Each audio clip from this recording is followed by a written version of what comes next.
Hey, are you a homeowner that isn't quite sure how to file an insurance claim for possible damage to your roof from a recent hailstorm or another weather event? Maybe you've had a roofer or maybe even multiple roofers tell you that you should file a claim, but you're not even sure how to start the process, where to start, or what to do. And so this video is going to help walk you through how to file an insurance claim for damage to your roof.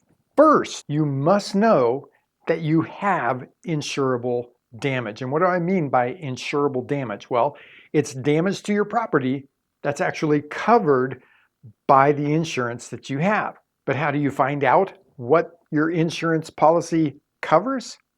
You have to read your insurance policy. So here's some examples of what I'm talking about insurable damage. So if you're calling about hail damage, there's a couple things that you need to know.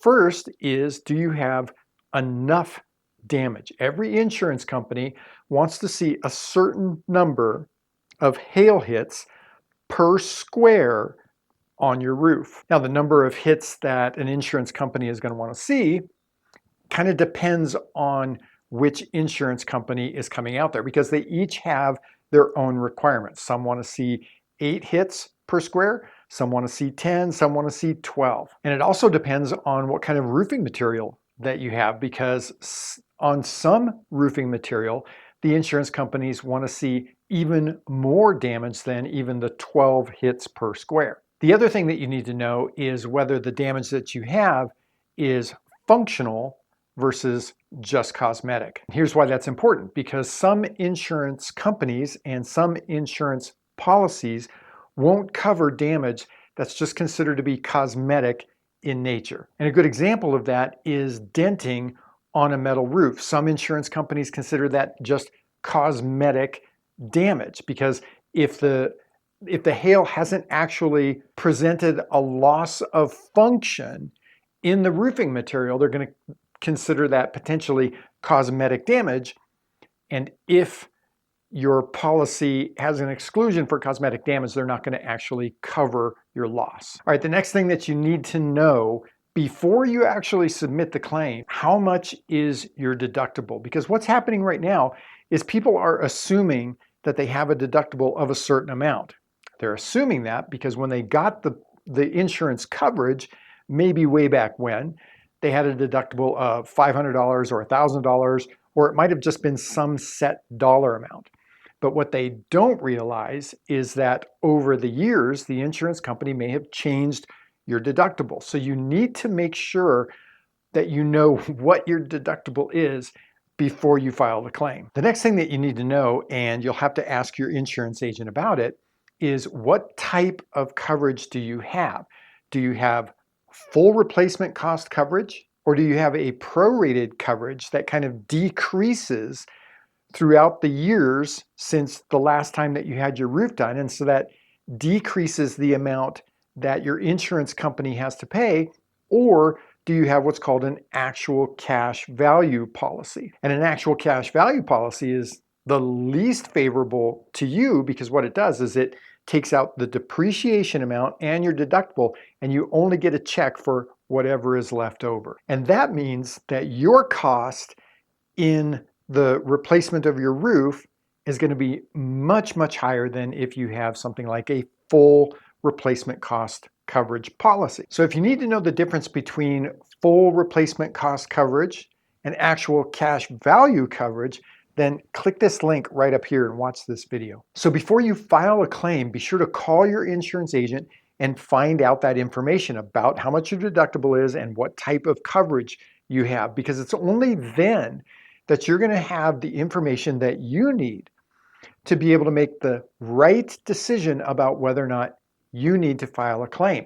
That's why I always tell homeowners, don't let a roofing inspector, a roofing contractor, roofing salesman get down off of your roof, tell you that you have hail damage, and pressure you to call in your claim right then, especially with the roofing contractor there.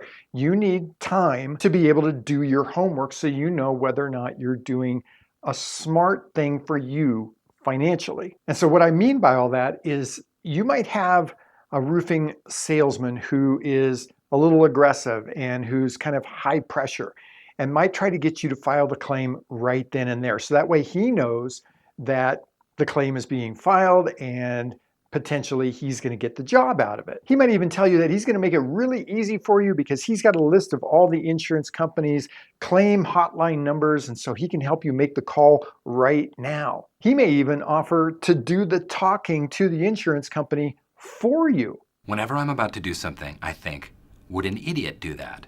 And if they would, I do not do that thing. Don't do that. It's your home, it's your roof, it's your insurance coverage, it's your claim record. You should be the one to call in the claim when you're ready to do it. Okay, so if you've made it this far and you still think that you want to file the claim for damage to your roof, here's what you need to do. But remember, different states have different regulations and different processes. Different insurance companies have different processes. These are just basic instructions that we have found that work here where we are. But be sure to contact your insurance agent and find out specifically how you should file a claim wherever you are. File your claim. The first step that you could do is if you have a local agent, like let's say you're with Farmers or you're with State Farm, you're with American Family, you have an agent locally, just call your agent and explain that you'd like to file a claim, and your agent can be the one to help you do that, not the roofing contractor. So I recommend that you call your local agent to do this because your local agent is the one that knows you and knows the details about your property and knows the details about any events that may have potentially affected your property. For example, I talked to a homeowner just a couple days ago who said that when there was a fire in our area that was really close to her home recently, her farmer's agent actually called her while everything was going on and just wanted to check in, see what she needed, asked if she was in the evacuation area, told her that if she needed money to be able to evacuate to somewhere else, to just let him know that.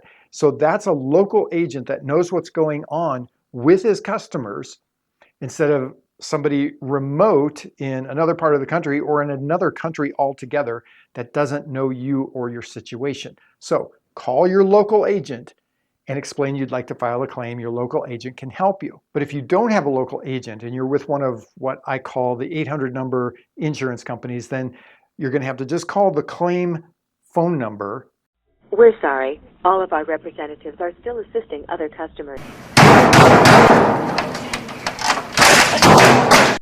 For your insurance company, and just explain to the rep that answers the phone that you want to file a claim. Okay, so the claim rep or your insurance agent is going to want to know a couple things to help you file the claim. The first thing that they're going to want to know is what type of damage do you have? So if you know that you have hail damage, tell the rep that. Do not call the insurance company if you just think you might have hail damage. You need to know that you have damage before you call the insurance company. So many people make that mistake. They think that they need to call the insurance company to get somebody out there to inspect the roof. Stop it. Get some help. Well, when that happens and the insurance company is sending an adjuster out to look at your roof, you have filed a claim at that point, and the adjuster is not coming out there to inspect your roof to see if you have damage. The adjuster is coming out there to assess the amount of damage that you know you have on your roof so that he can assign a repair cost for the damage. And so if you're calling about wind damage and missing shingles, then be sure to tell the claim rep that also. If you've had a storm that caused hail damage and the wind was so high that it took some of your shingles off, you don't want to explain to the claim rep or to the insurance agent that you have both wind damage and hail damage. And I'm going to tell you why. So what you want to do is you want to pick the type of damage that is the most extensive. Most likely that's going to be hail damage. And here's what can happen to you if you tell them that you have both types of damage. And the reason that I bring this up is because this has happened to some of our customers. Customer calls in and says, we had a storm come through and I have hail damage and I have missing shingles. And what the insurance company has actually done to these homeowners is they filed it as two separate claims, one for the hail damage and one for the wind damage, then the homeowner ends up having to pay 2 separate deductibles. So make sure that you know which is the greater extent of damage and file your claim for that. The next thing that the claim rep or the insurance agent is going to ask you is, what was the date of loss? In other words, when did the damage happen? When did the storm occur that caused your damage? So if you know the date of the storm, you can go ahead and tell the claim rep that.